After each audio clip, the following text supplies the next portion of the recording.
Many of the Jews told me that, listen, we feel exposed. We are afraid to have any external sign of Jewishness.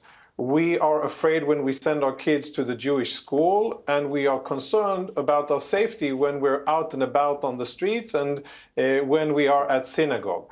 And one of the main reasons is because law enforcement, police officers, simply stopped doing their job, and politicians gave tailwind to extremists who were taking over the streets in Australia. And I'll remind everybody watching who's trying to whitewash Islamist terrorism that Palestinians, Hamas supporters, Muslims, and other people were out chanting "Gas the Jews" in Sydney by the Opera Building on October 8th. And that was before Israel had done anything in retaliation to the atrocities that Hamas perpetrated on October 7. And then those marches were allowed to continue every Sunday in Melbourne, in the local parliament office, and multiple times in various locations in Sydney and in various Jewish neighborhoods. There have been at least 20 attacks, hate crimes on Jewish locations in Australia. Most, if not all of them, have gone completely unanswered by the Australian authorities.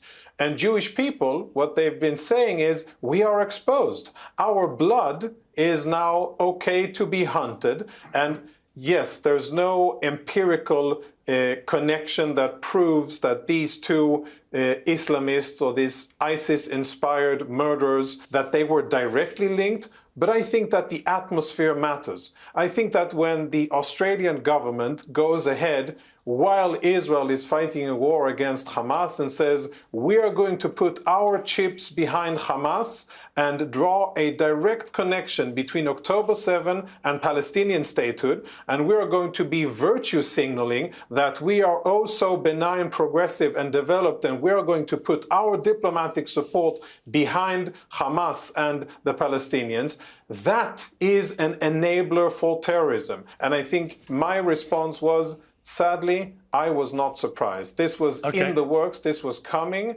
and I think that Australian authorities have a lot to answer for. Okay.